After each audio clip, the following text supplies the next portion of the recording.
ask questions or seek clarifications. Starting with the Senator for Nairobi City County. Senator Eddy.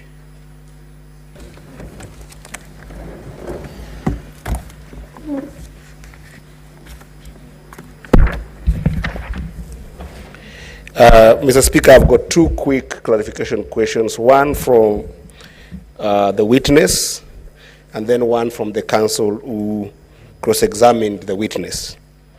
Mr. Abdi, you have indicated to this Senate that eventually of all the 17 companies that did bid for this tender, all of them eventually got all their bid bonds and documents back. However, the witness that appeared before us, called Mr. Mulwa, indicated that on the 11th of July 2023, he received a phone call from the Deputy President to be able to come and collect the bid bond for Shobika, specifically from EACC. I want to know, when did the other 16 companies get their bid bonds from EACC?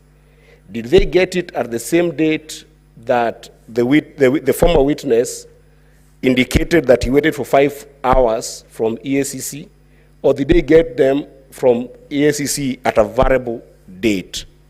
Then lastly, Mr. Speaker, the counsel for the Deputy President has heavily relied on the Senate report.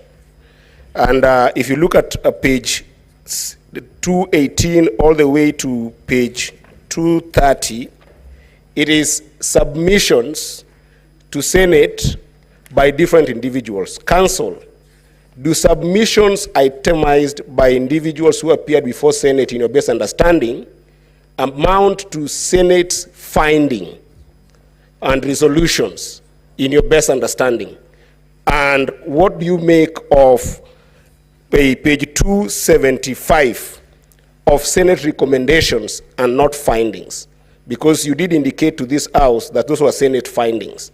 Are they findings or are they submissions of individuals to the Senate of Kenya? Thank you, Mr. Speaker. Senator Mungatana.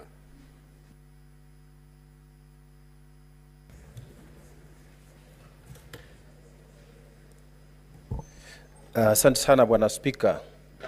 Swali langu kwa mshahidi. Umeelezea bunge la Senate ya kwamba wafanyikazi wa serikali hawakubaliwi kuchukua pesa kama zawadi. Lakini wafanyikazi wa serikali wanakubaliwa kuchukua zawadi aina ingine. Na tena ukasema katika EACC kuna orodha ambayo mnaorodhesha kila kitu ambacho kinachukuliwa na mfanyikazi yoyote wa serikali. Tunajua kwamba makamu wa rais amekuwa mbele ya Kenya nzima akasema amepata ng'ombe kutoka kwa marafiki zake wa bonde la Ufa kama zawadi. Mimi nataka kukuuliza na uelezee hii bunge yetu ya Senate. Je, uko na orodha ya yote ya hizo ng'ombe za maziwa ambazo zilipatikana, ambazo anasema aliziorodhesha? Hiyo ndio swali yangu kwako. Asante. Senator Jesang Alan.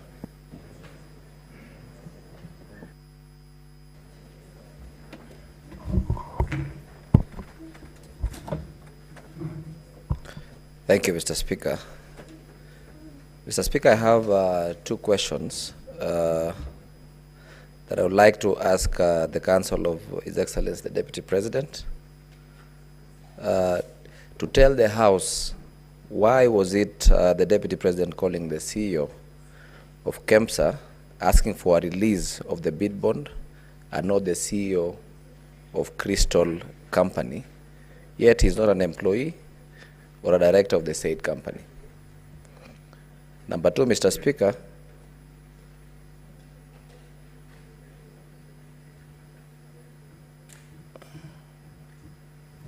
Number two, I equally want to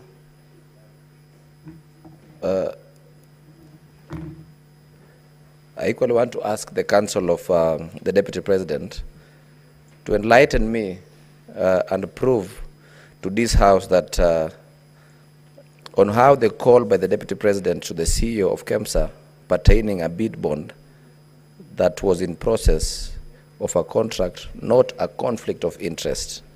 And lastly, Mr. Speaker, I'd also like to ask the Council if the Deputy President knows that he's not a regional leader, but a national leader. Thank you, Mr. Speaker. Senator Fatuma Dulo.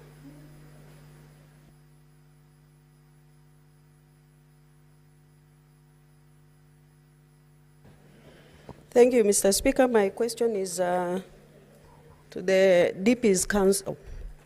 Now, I saw you trying to cross-examine the witness before us on a report of the Senate, which I believe he has not interacted with.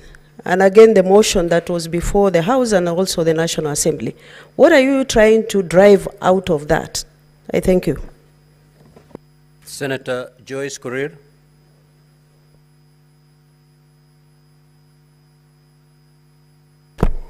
Yeah, thank you very much, Honorable Speaker.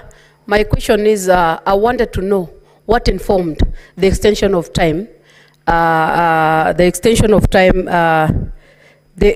change of dates from the extension of time from during the procurement process. Thank you. Senator Karungo.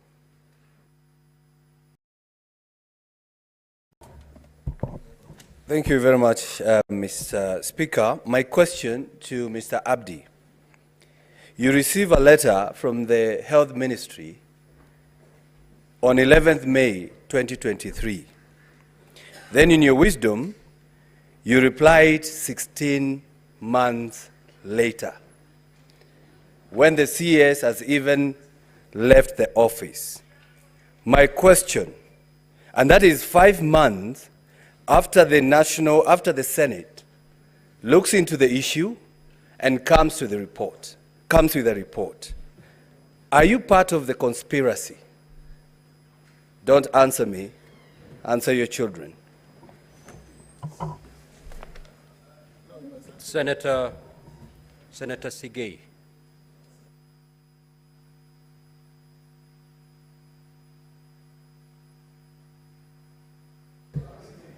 Honorable Speaker, the question I intended to ask has already been asked by my colleague, Senator Moga.